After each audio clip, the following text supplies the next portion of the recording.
Assalamualaikum warahmatullahi wabarakatuh. Jumpa lagi dengan kita channel Sarjana Indonesia, channelnya Rakyat Cerdas Indonesia. Di channel ini kita akan membahas banyak hal. Salah satunya tentang pertanian karena memang keahliannya saya di sana.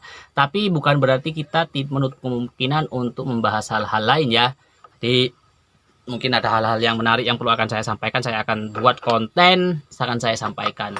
Karena memang tujuan utama saya membuat YouTube itu sebagai media demokrasi. Penyampaian apa yang ingin saya sampaikan akan saya sampaikan di sini. Saya tidak berharap didengarkan oleh jutaan orang, tapi saya berharap apabila ada orang yang mendengarkan dari konten saya ini akan mendapat manfaat walaupun sedikit. Karena saya yakin itu akan menjadi amal baik untuk saya pribadi. Wah, oke. Nah, cuman kali ini saya akan membahas tentang pupuk organik. Banyak orang menyalahpahami seperti ini. Tanaman-tanaman yang menggunakan pupuk organik biasanya cenderung akan lebih lambat dibanding tanaman-tanaman yang menggunakan pupuk-pupuk kimia. Nah, itu biasanya orang-orang akan, karena memang gini ya, misal kita tanam cabai, kita sama sekali tidak menggunakan pupuk kimia, kita hanya gunakan pupuk kandang supaya bagus enggak juga. Seperti ini ya.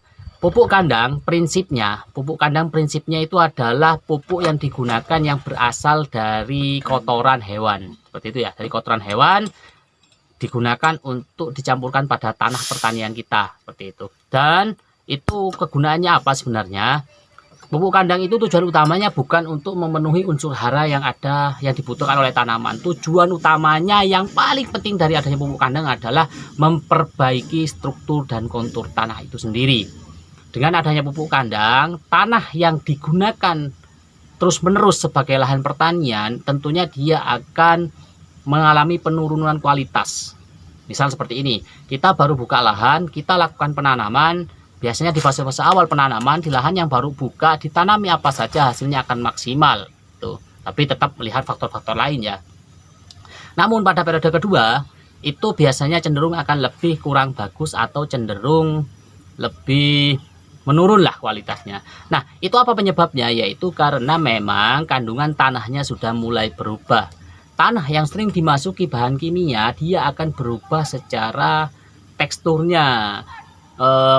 Bahasa mudahnya, kegemburan tanahnya akan berubah. Lah, disinilah peran aktif dari pupuk kandang yang kita gunakan untuk menjaga kesuburan tanah. Nah, pupuk kandang apa sih yang terbaik yang bisa digunakan untuk lahan kita? Sebenarnya semua pupuk kandang itu baik. Tapi dengan catatan, pupuk kandang yang kita gunakan sudah melewati fase fermentasi. Jadi pupuk kandang yang sudah terfermentasi itu memiliki ciri-ciri dia sudah dingin, biasanya tidak panas ya, tidak panas karena sudah gasnya tidak ada, terus remah dan sudah berubah dari bentuk aslinya.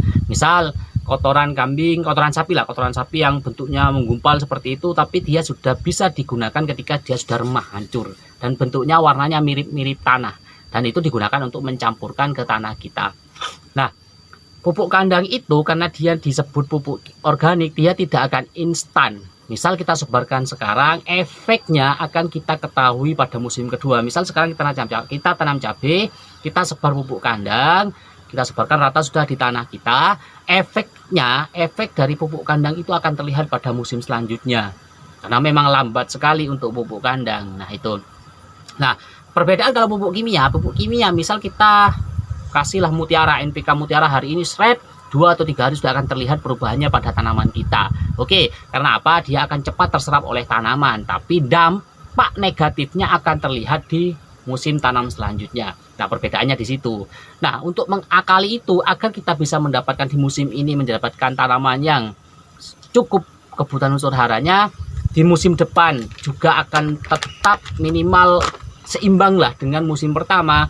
Tentunya musim pertama pupuk kandang juga harus menggunakan dengan jumlah yang banyak. Pupuk kandang yang sudah matang dikasih sebanyak-banyaknya pun di lahan kita itu tidak akan masalah. Itu akan baik. Seperti itu. Tapi kalau pupuk kimia terlalu banyak kita berikan, overdosis, tanaman kita akan mati. Jadi untuk mengakali saya kembalikan lagi, bila kita ingin periode sekarang dan periode yang akan datang memiliki hasil yang hampir sama, maka jangan lupa setiap kita menanam tanaman gunakan pupuk kandang.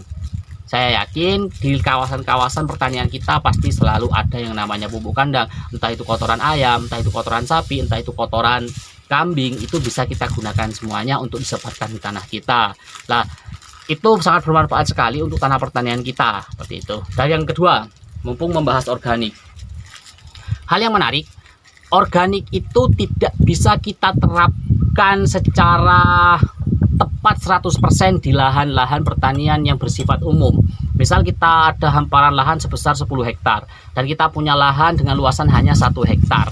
Dan tiba-tiba dari 10 hektar itu yang 9 hektar itu melakukan penanaman dengan sistem kimia. Dan punya kita sendiri mau kita gunakan sistem organik pestisidanya. Kemungkinan 70% tanaman kita yang 1 hektar yang menggunakan organik akan rusak karena akan kalah dengan 9 hektar yang menggunakan non organik, seperti itu ya.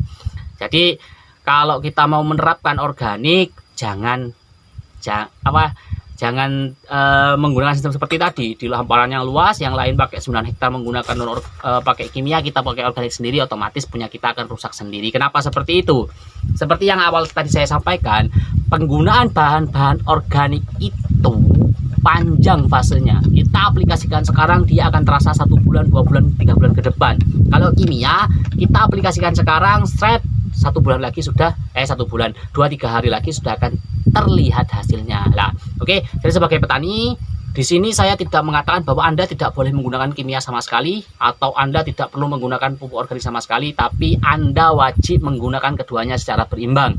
Gunakan pupuk kandang, gunakan kotoran-kotoran hewan yang ada di sekitar kita untuk mengembalikan kesuburan tanah kita. Oke, terima kasih informasi yang sedikit ini semoga bermanfaat. Terima kasih. Wassalamualaikum warahmatullahi wabarakatuh.